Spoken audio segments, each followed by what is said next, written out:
Box to Box NBA Preview, hosted by Ndegz. Welcome to my NBA preview, and in 16th place is a team from the West, and that is the Timberwolves. Woo!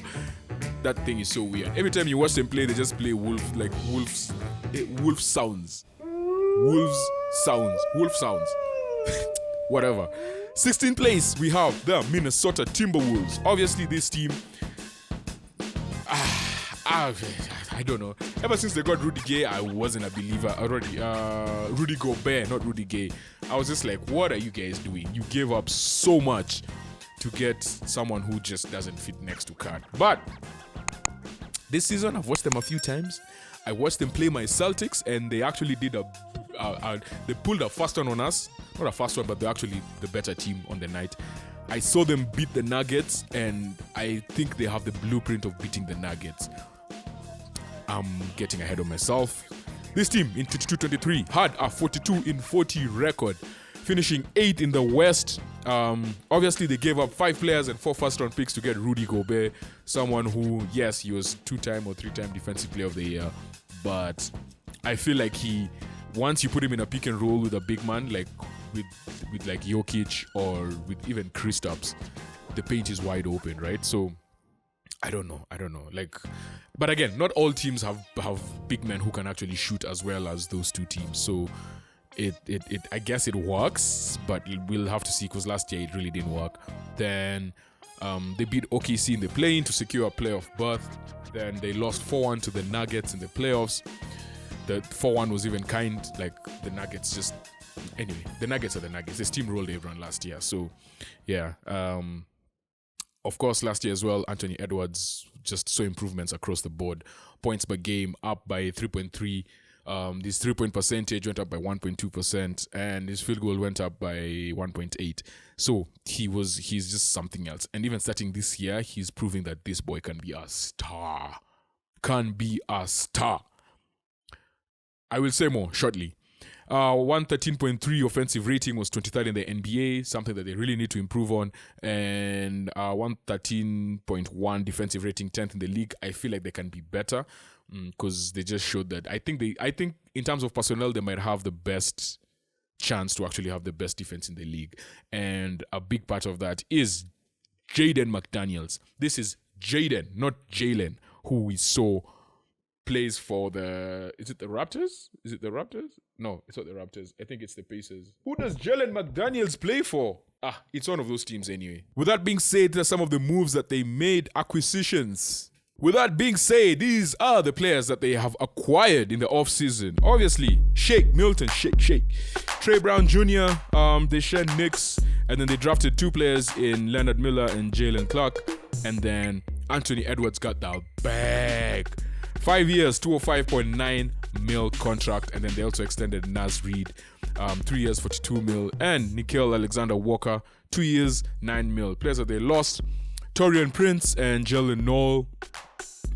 Then draft picks: Leonard Miller picked him up with a 33rd pick. A jack of all trades, sort of can do everything. High energy, plays as a forward. Then Jalen Clark was a former Pac-12 Defensive Player of the Year, picked with the number 53 pick. Expiring contracts: Mike Conley, $24.3 million. Slow-mo at $9.2 million. Then Jaden McDaniels, someone who they need to extend because again, come back to him shortly. And Jordan McLaughlin and Deshaun Nix. Rotation: this is how they are looking. Point guard, Mike Conley. Shooting guard, Anthony Edwards. Then Jaden McDaniels at small forward. Karl Anthony Towns at power forward, and Rudy Gobert at center. Off the bench, you have the likes of Shake Milton, Nickeil Alexander-Walker, Slow-mo, Naz Reid, Jordan McLaughlin, Luke Gaza, Josh Minot. Yeah, those are just a bunch of other guys. But yeah, I feel like in terms of personnel, this team has the capability of being one of the best defensive teams in the league. My one big question for this team: can Anthony Edwards be an all-NBA player for this team? I feel like this team was built around Karl Anthony Towns, but dude, this guy just has shown me that he just lacks. This is something he lacks. I don't say he lacks heart because he loves basketball, but the moments in which, and now it's been like 2 or 3 things that have really just made me just think like, yo, bro, like, what are you doing? He gets into foul trouble like in such weird ways. The whole Jimmy Butler thing that happened a few years ago, I know it's a few years ago, but it kind of exposed something. I was watching him play against the Celtics, and he was shut down by Drew Holiday. Drew Holiday, like, just gave him fits. If small people can give you fits, and you claim to be the best big man who shoots, right? Like, you should be using your body down low, and and I feel like just like that, in the space of like the last 6-7 months, this team has gone from being Kat's team to being Anthony Edwards' team. So for me, like, can he become an all NBA player? And if he can, then Kat becomes the second option in this team. Like, this boy is he's just a better player. He has a more of a killer mindset. He's a superstar. He now commands double teams. Every time he touches the ball, he's commanding a double team. The only thing that Anthony Edwards needs to work on, and I feel like if he gets this right, he's going to be probably a top 15 player in the league. He needs to do better when the double team comes in, right? So every time there's a double team, once he gets the ball around the key, he's a threat because you can't double team him around the 3-point area. He can pull up from anywhere. He can drive to the basket. He's quick. He's explosive. He can finish at the rim.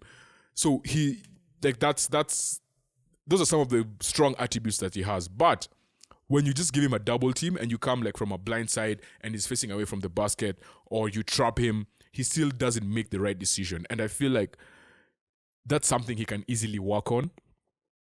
But for me, this boy has proven me wrong so much, because when he was drafted, I used to be like, what the hell? Ever since that moment when he said he didn't even know who A-Rod was, I was like, dude, surely, like, and it came off as arrogant. It's not bad for you not to know who he is as a young player in the league. I get it. There's generational gap, right? But he kind of rubbed off the wrong way. But then I've consistently watched him play and given him a chance, and he's like, this dude is next level. Like, he has a killer mentality, and he is going to be one of the best players in this league in a few years' time. So for me, big question, can Anthony Edwards become an all-NBA player? 24-second shot clock. My prediction for the Timberwolves, I think they're going to finish 10th in the West with roughly around 42 wins there. They're going to make the play-in tournament, but this time as well, they'll also make the playoffs. I still believe they just have weapons that many teams cannot deal with. They need to be consistent to actually finish higher, but they are a very tough team to deal with. And they are the one team that can actually give the Nuggets a lot of problems with their big men. So my prediction for the Nuggets is a playoff berth through the play-in tournament, around 42 wins on the season. And that is the Minnesota Timberwolves. Next team up in 15th place is another team from the West. Yeah, watch out. We're going to Slovenia. Ready for the ultimate slam dunk of content? Don't miss out on any of our NBA previews. Hit subscribe and be the MVP of your basketball knowledge game.